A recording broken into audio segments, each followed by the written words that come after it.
여호와께서 모세에게 말씀하여 이르시되 내가 유다 지파 훌의 손자요 우리의 아들인 브살랴를 지명하여 부르고 하나님의 영을 그에게 충만하게 하여 지혜와 총명과 지식과 여러 가지 재주로 정교한 일을 연구하여 금과 은과 노스로 만들게 하며 보석을 깎아 물리며 여러 가지 기술로 나무를 새겨 만들게 하리라.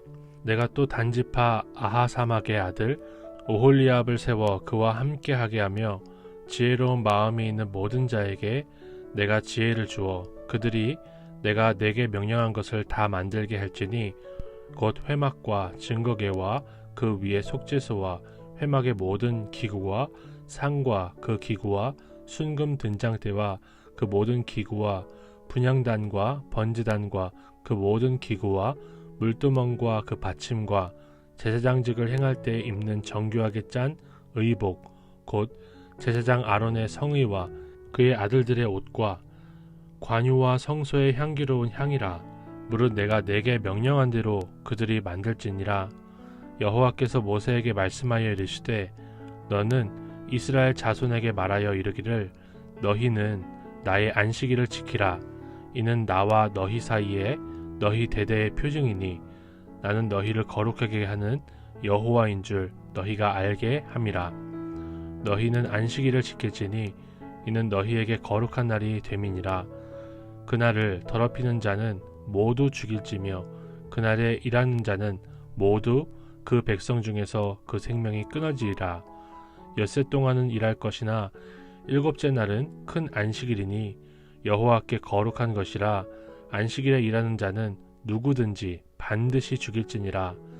이같이 이스라엘 자손이 안식일을 지켜서 그것으로 대대로 영원한 언약을 삼을 것이니 이는 나와 이스라엘 자손 사이에 영원한 표징이며 나 여호와가 엿새 동안에 천지를 창조하고 일곱째 날에 일을 마치고 쉬었음이니라 하라. 여호와께서 시내산 위에서 모세에게 이르시기를 마치신 때에 증거판 둘을 모세에게 주시니 이는 돌판이요 하나님이 친히 쓰신 것이더라. 오늘 본문의 말씀을 묵상하면서 저는 왜 주님이 유다 지파의 브살렐, 단 지파의 오홀리압을 부르셔서 성막을 지을 동역자로 세우시는지를 생각해보지 않을 수가 없었습니다. 유다는 레아가 낳았고 단은 레아와 경쟁하여 이기고자 한 라헬이 자기 여종 빌하를 야곱에게 주어서 낳은 아들입니다. 유다까지 낳은 레아가 유다를 낳고 찬양했고 유다까지 태어난 상황을 본 라헬이 성을 내어서 단이 태어난 거죠. 이런 역사를 가진 두 지파에서 성막을 지을 두 대표 책임자를 하나님께서 각각 부르십니다. 그리고 그들에게 성령을 부으셔서 하나가 되게 하신다는 것이 오늘 본문의 말씀입니다. 우리도 서로 너무나 다른 너와 내가 만나서 주님 앞에 서게 되는데요. 달라도 너무나 다른 성도들 그리고 물과 기름 같은 남편과 아내가 주님 앞에서 성령의 기름을 받으면 성막을 세우는 동역자가 된다는 것을 생각해 볼 수 있는 것이죠. 그래서 저는요, 이 말씀을 묵상하면서 나와 다른 사람도 주님이 성령을 주셔서 함께 하신 동역자로 알고 섬기기를 결단합니다.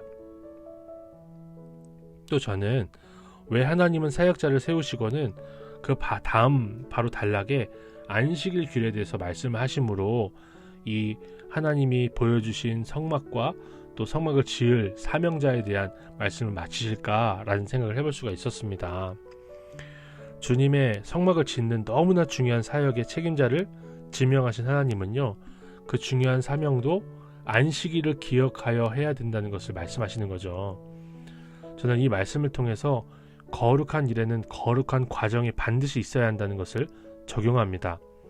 예수님을 믿게 된 매춘부들과 조직 폭력배들이 11조나 헌금을 교회에 드리는 것을 교회가 거부해서 그분들이 상처를 받았다는 글을 읽은 적이 있어요.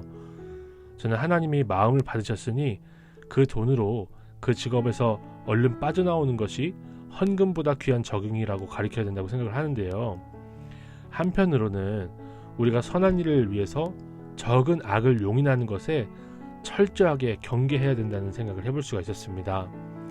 주일 예배에 늦지 않기 위해서 큐티를 하기 위해서 아이에게 화를 낸다면 옳지 않다는 생각을 이번에 해봤습니다. 교회에서 봉사하기 위해서 아이를, 유아기밖에 안 되는 아이를 떼어놓고 예배당에 붙어있는 것이 정말 하나님의 영광이 될까라는 생각을 해보지 않을 수가 없었어요. 육아 우울증을 떨치기 위해서 성가대에 있는 것이라면 저는 그런 분을 봤거든요. 전문가와 상의하고 좋은 부모로 먼저 서는 것이 더 주님 앞에 필요한 적용이다, 거룩한 과정이다 라는 생각을 해봤어요. 사랑의 교회의 그 원로 목사님이신 이제 돌아가신 옥하는 목사님은요, 너무나 훌륭한 목사님으로 알려졌지만 그분의 아들 옥성호 씨의 증언에 따르면 아버지로서의 역할을 전혀 하지 못했다라고 하셨습니다.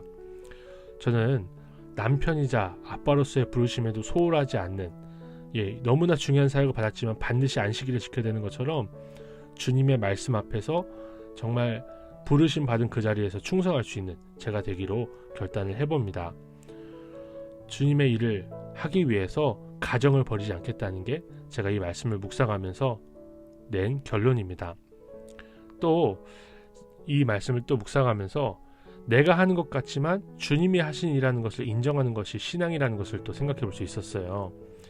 주님은 지혜 있는 자를 지명하여 부르셨지만 주님의 성막은 인간의 지혜가 아니라 하나님이 부으시는 지혜로 지어진다고 분명히 말씀하십니다.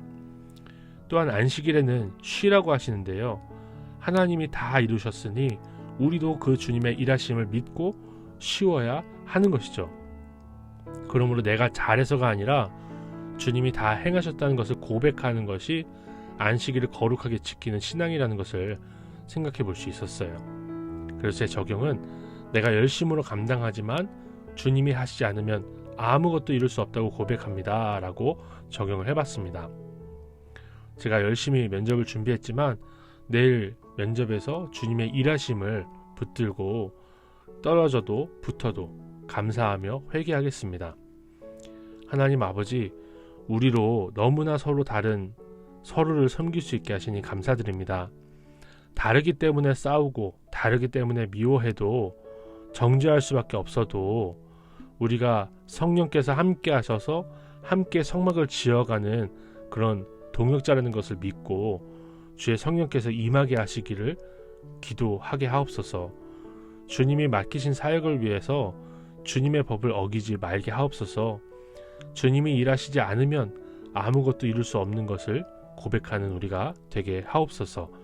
예수님의 이름으로 기도드립니다. 아멘.